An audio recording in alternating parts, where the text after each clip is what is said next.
নমস্কার বন্ধুরা, শুভম ঘোষ ব্লগসের নতুন একটা জন্মদিনের ভিডিওতে। তো যে বোনটাকে তোমরা এখন দেখতে পাচ্ছ, আজকে কিন্তু ছিল ওরই জন্মদিন। তো এটা কিন্তু ছিল ওর 4 বছরের জন্মদিন। ওর নাম হলো পরি, এটাই সবাই ডাকে, বাট ওর ভালো নাম হলো নীলাশা। তো জন্মদিনের দিন দুপুরে ও কিন্তু বাবার সাথে খেতে বসে পড়েছে, দেখতে পাচ্ছ। তো এখানে কি কি ওকে খেতে দিয়েছিল দেখে নাও, আমি তোমাদের একটু দেখিয়ে দিচ্ছি। আর এই বোনটা কিন্তু সন্ধ্যেবেলা কেক কাটবে, সেটাও আমি তোমাদের সাথে শেয়ার করব। তো এখন কিন্তু দেখতে পাচ্ছ সন্ধ্যেবেলা যেখানে কেকটা কাটা হবে, মানে ওদের ডাইনিং এ, তো সেটা কিন্তু সাজানো হচ্ছে। আর এখানে কিন্তু অনেক বাচ্চা অলরেডি চলে এসেছে, আরো অনেক সবাই আসবে।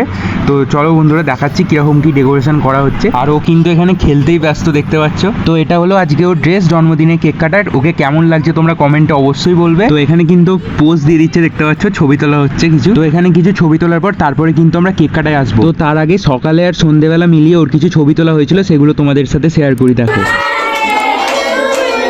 কি তোমরা ভালো করে কেক কাটাটা দেখতে পাচ্ছ না? চলো অন্য অ্যাঙ্গেলে তোমাদের দেখাচ্ছি। কি এবার দেখো কেক কাটাটা ঠিকভাবে বুঝতে পারছো তো? তো এবার ও কিন্তু ওর মা বাবার দুজনের সাথেই কিন্তু কেক কাটবে। তো চলো দেখো। আর কেকটা দেখো, কেকটাও কি সুন্দর দেখতে না, কালারটা আর 3 স্টেপের কেক ছিল, খুব সুন্দর।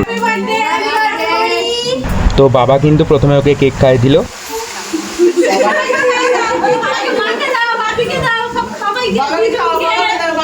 আর কত সবাই এসেছিল আমি তোমাদের একটু দেখিয়ে দিই, দেখে নাও। তো কেকটার ছবিটা একটু তোমাদেরকে দেখিয়ে দিই, দেখে নাও। তারপরে কিন্তু সবাইকে কেক সার্ভ করা হয়, তার সাথে কিন্তু চিপস ছিল, রসগোল্লা ছিল, ক্যান্ডি ছিল, অনেক কিছু ছিল। তারপরে কিন্তু আমি স্প্রাইটও নিয়ে নিয়েছিলাম। তো চলো মিনি ব্লগটা আজকে এন্ড করলাম, আবার দেখো নেক্সট কোনো ব্লগে, ততক্ষণের জন্য টাটা।